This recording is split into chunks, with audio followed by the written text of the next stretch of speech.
आखिर तुझे अल्लाह ने जलील किया। अल्लाह के दुश्मन, वो मुझे कैसे जलील कर सकता है? मैं तो अपने कौम के हाथों ही कत्ल। पता मुझे किसकी फतह हुई? अल्लाह और उसके रसूल की। तू बहुत ऊंची जगह पर चढ़ बैठा है, अपनी मुराद पूरी कर चरवाहे।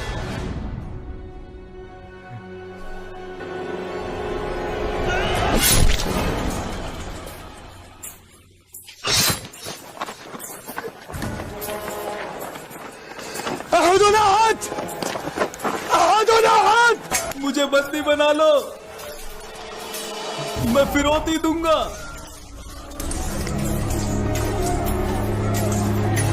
मुझे बंदी बना लो। कुफ्र में मुब्तला उमैया इब्न खलफ, मैं तुझे जिंदा नहीं छोड़ूंगा।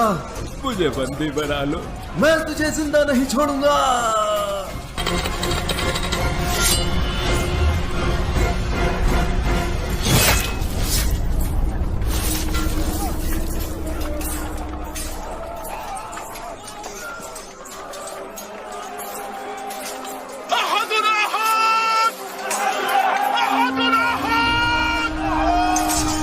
भागो भागो भागो भागो।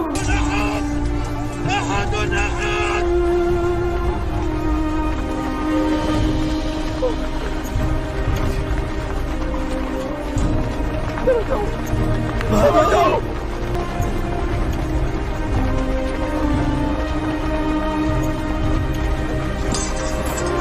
मैं फिरौती दूंगा। मैं अल वलीद इब्न अल मुगीरा हूं, मक्का का अमीर शख्स।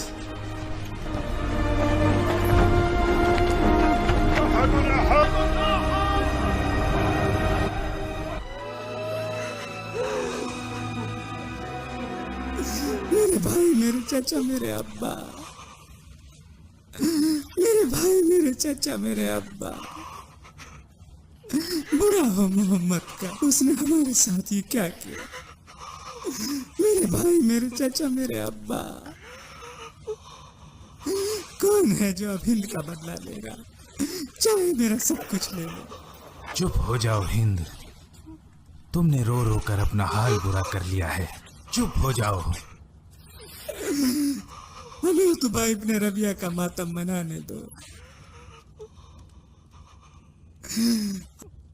हमें उतबा इब्न रबिया का मातम मनाने दो। हम अपना बदला जरूर लेंगे हिंद, बस थोड़ा इंतजार करो। हमसा दुश्मन है, हमसा। अगर वो मुझे मिल गया, मैं उसका पेट चीर कर उसका कलेजा छुपा जाऊंगी। इसी से ही मेरी प्यास बुझेगी। बदला लेना है सफ़वान, वल्लाह हमें तब तक खुशी नसीब न होगी जब तक हम बदला ना ले लें। आज उसका दिन है, कल हमारा दिन आएगा। हाँ, कल हमारा दिन आएगा। लेकिन मुझे लगा था कि सिर्फ सरदारी ही कबीलों में बदलती है। अगर अपने लोगों के हाथ मरते तो कोई जिल्लत की बात ना होती। कि मेरे बाप को मारने वाला एक हबशी था जो हमारा गुलाम था, हमारा सामान ढोता था, पानी लाता था, भेड़े चलाता था। उसके हाथों उनका कत्ल हुआ अबू सुफियान। मेरे अब्बा के साथ भी यही हुआ सफ़वान। उनको मारने वाला कोई और नहीं, अब्दुल्ला इब्न मसूद था। तुम दोनों के अब्बा को मारने वाले वो दोनों नहीं है जैसा तुम समझते हो। कि वो है जिसने तलवारें दी, जिसने राह चलते लोगों को सरदार बनाया। हमें बदला लेना है उस मोहम्मद से। तो मोहम्मद को अब ये लगता है कि इतनी कत्लो गैरत के बाद भी हम उस पर यकीन लाएंगे, ताकि जो लोग चले गए हम उन्हें दोबारा मार दें? ना वल्लाती, हमें उनकी इज्जत का ख्याल है और उनके बताए रास्ते पर ही चलेंगे। हम मोहम्मद के खिलाफ हैं और सारी जिंदगी उससे मुखालिफत रखेंगे। ये हुई ना बात।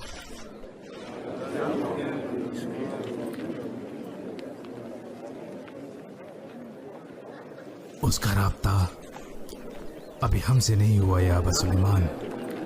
अगर तुम लोग वहां होते तो हमें ये दिन ना देखना पड़ता। हमने अपने बड़ों को वहां भेजा जो ताकत में कमजोर थे, लेकिन उन्होंने नौजवानों को भेजा जिसमें हमारे बेटे भी मौजूद थे। अब वक्त आ चुका है, मोहम्मद को हमारी ताकत का जल्दी पता चलेगा, बहुत जल्द, क्योंकि हमारे पास है खालिद, इक्रिमा, सफवान और अम्र।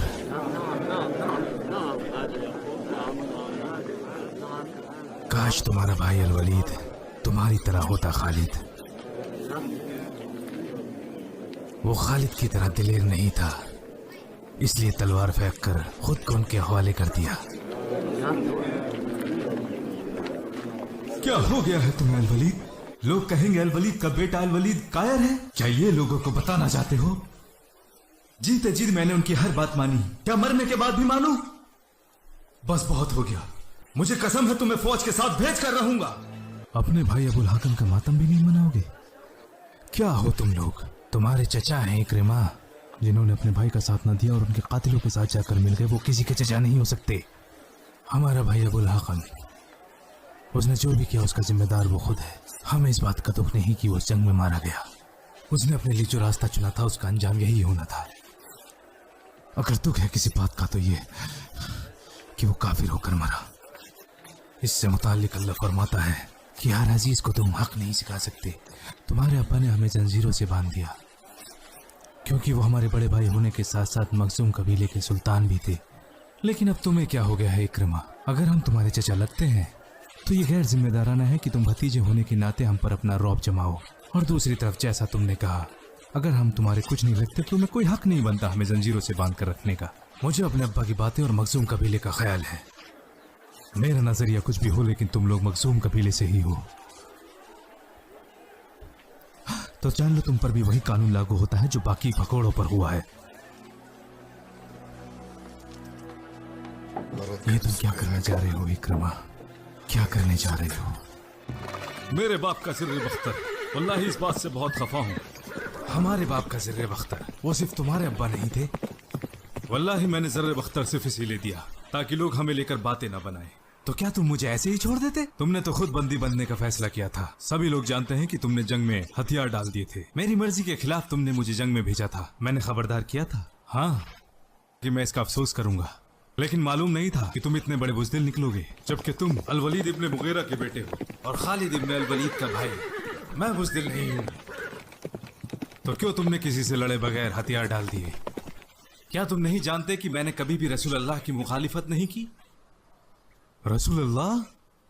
तुमने कहा रसूल अल्लाह? मैंने उनके साहबाओं को कई बार कहते सुना, वल्लाही वो हक बात करते हैं।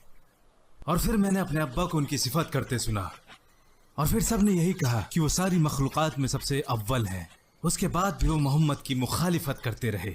वो हक के रास्ते पर जा सकते थे, लेकिन उनका तकब्बुर और रुतबे और रसूख के डर से उन्होंने ऐसा नहीं किया।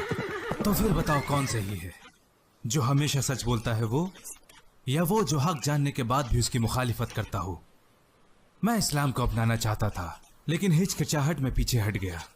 मैंने सोचा जो भी अल्फाज अब्बा ने उनके कलाम के बारे में कहे हैं वो उनके शैतान पर हावी हो जाएंगे और अपनी रहनुमाई में वो हमें रसूलुल्लाह की तरफ रुजू करेंगे, और इस तरह अब्बा की मोहब्बत को खोए बगैर मैं नबी की सोहबत भी हासिल कर लेता। लेकिन कैद में रहने के बावजूद मैंने मुसलमानों के अखलाक देखे और मुझे सच का पता चल गया।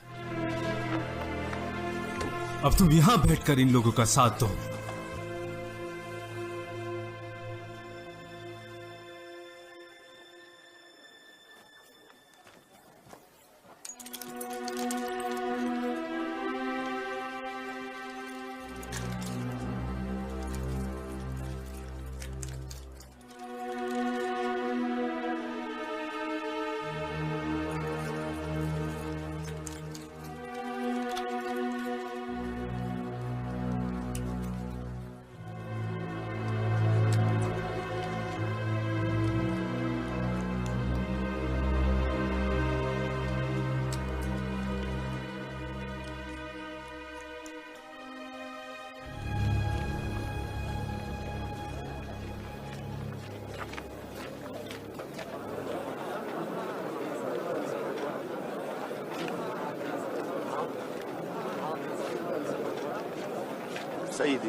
हमने मोहम्मद और यथरिब के लोगों से जंग का ऐलान किया है ताकि हम बद्र में अपने मारे गए लोगों का बदला ले सके।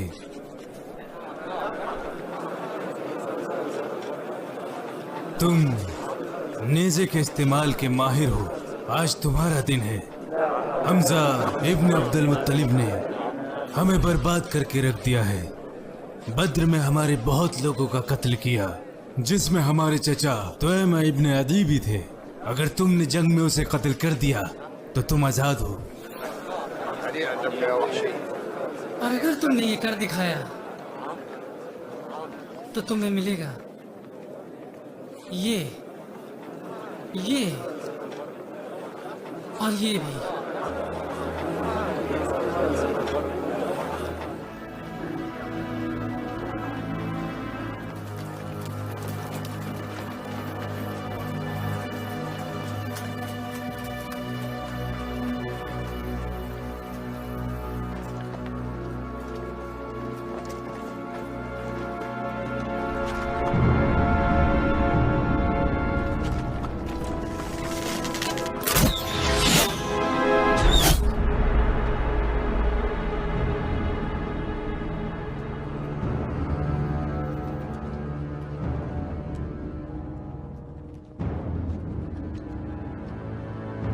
रसूल अल्लाह का हुक्म है, कोई अपनी जगह से नहीं हिलेगा, चाहे कुछ भी हो जाए।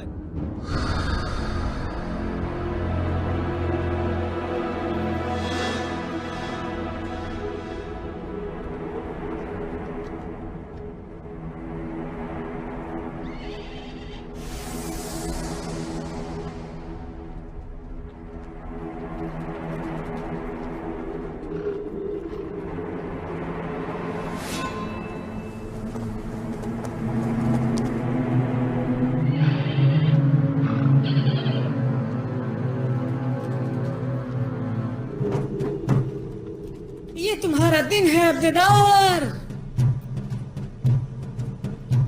वो तुम्हारी हिफाजत कर रहा है। दुश्मनों पर टूट पड़ो।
तुम्हारे लिए गलीचे बिछाएंगे।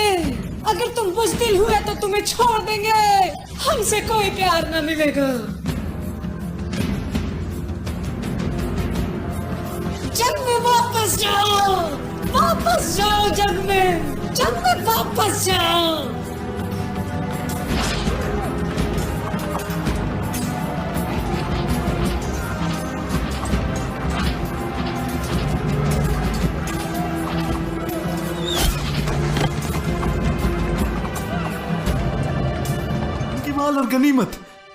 माल और गनीमत, चलो चले। अपनी जगह डटे रहो, यहां से मत जाओ। अपनी जगह डटे रहो, यहां से मत जाओ।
हमजा मारे गए।